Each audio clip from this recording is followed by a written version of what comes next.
Một thời gian dài đến bài giảng về thành công của những người khác đã làm thui chột tham vọng của Josephine. Cô lớn lên trong sự khinh thường khi nói và tôn vinh thành công của các nhà văn khác.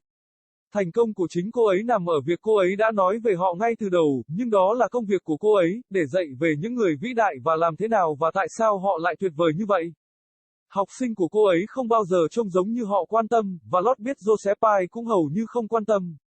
Trong giờ học hôm nay, họ đã nói về thế hệ đã mất của các nhà văn, một nhóm nhỏ và kỳ quặc của những linh hồn rắc rối. Hầu hết trong số họ đã chết những cái chết đau khổ, nhưng ngay cả khi đó, họ vẫn được nhớ đến với những gì họ là, nhà văn. Họ đã từng bắt đầu với tư cách là nhà văn và chết với tư cách là nhà văn. Đó là điều dường như khiến họ trở nên đặc biệt. Không phải ngày nào cũng có người theo đuổi giấc mơ của họ, đạt đến đỉnh cao và chết sau một vài năm. Phần lớn là ngược lại, họ theo đuổi ước mơ của mình, thất bại và chết sau một cuộc sống kéo dài và đau khổ. Josephine lại chìm trong đầu cô, những khuôn mặt trẻ thơ nhìn cô chằm chằm, chờ đợi người điều khiển dàn nhạc bắt đầu khua tay múa mép và thực hiện hành động của mình.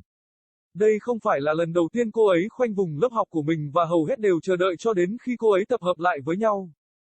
Tôi đã ngừng nói khi nào. Cô ấy thở dài, bạn đã đề cập đến Ernest cái gì đó, một học sinh ở phía sau trả lời.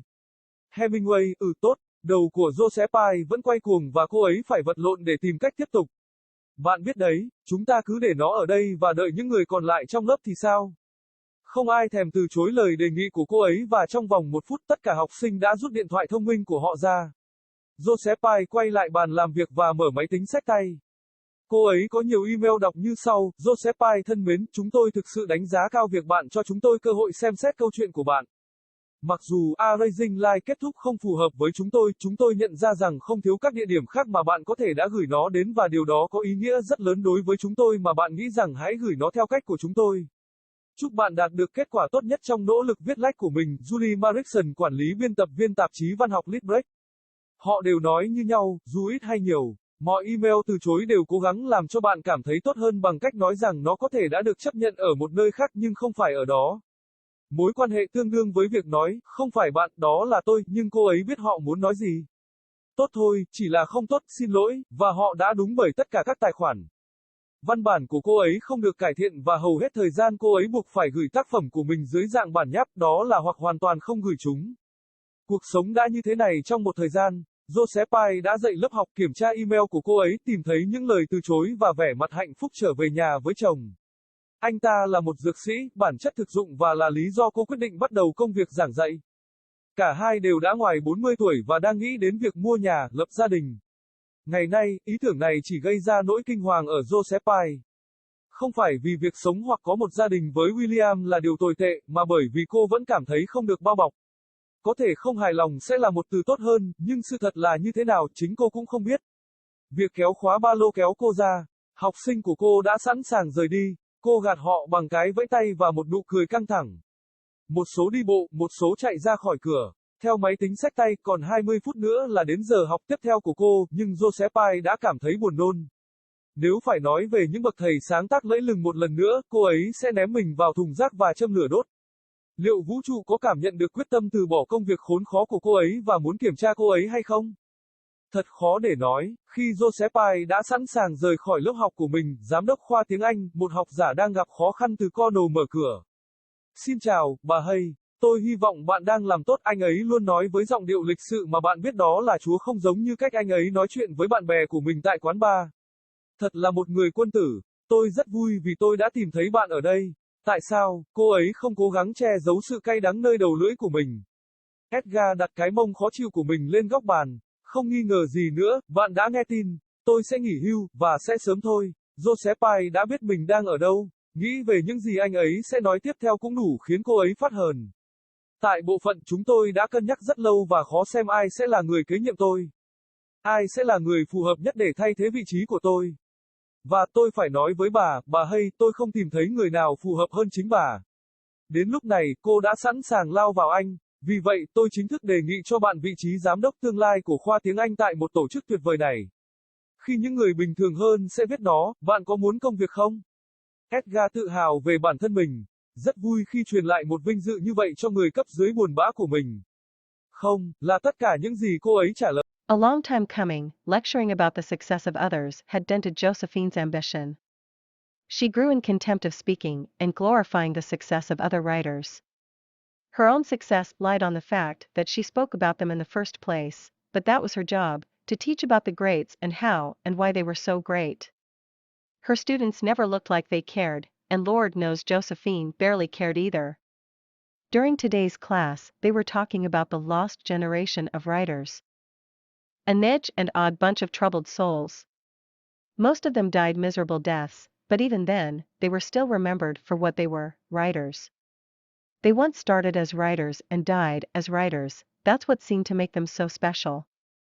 It's not every day that someone follows their dreams, reaches the top and dies after a few years.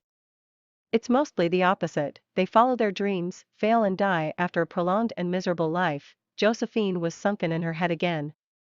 The rows of young faces stared at her, waiting for the orchestra master to start flinging her arms and do her thing. It was not the first time she zoned out on her class, and most waited until she got her mess together. When did I stop speaking? She sighed. You mentioned Ernest something something, one student in the back replied, Hemingway. Yeah. Good. Josephine's head was still in a swirl and she struggled to find a way to continue. You know, how about we just leave it here and wait out the rest of the class? No one bothered to refute her offer, and within a minute all the students had pulled out their smartphones. Josephine went back to her desk and opened her laptop.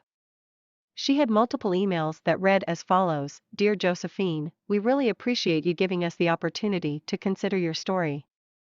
While A Raging Light ended up not being a right fit for us, we realize that there are no shortage of other venues that you could have sent it to, and it means a lot to us that you thought to send it our way. Wishing you the best in your writing endeavors, Julie Merrickson, Managing Editor, Litbreak Literary Magazine. They all said the same, more or less. Every rejection email tried to make you feel better by saying it could have been accepted somewhere else, just not there. It was the relationship equivalent of saying, it's not you, it's me, but she knew what they meant. It's good, just not that good, sorry, and they were right by all accounts. Her writing had not improved, and most of the time she was forced to submit her work in draft form. It was that or not sending them at all. Life had been like this for a while now. Josephine taught class, checked her email, found the rejections and wore a happy face back home for her husband. He was a pharmacist, pragmatic in nature, and the reason she decided to start teaching. Both of them were now around their 40s and were thinking of buying a house, start a family. Nowadays, the idea only caused dread in Josephine. Not because living or having a family with William was terrible, but because she still felt unaccomplished.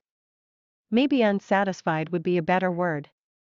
But the truth was, she did not know herself. The zipping of backpacks snapped her out, her students were ready to leave. She dismissed them with the wave of a hand and a strained smile. Some walked, some ran out the door.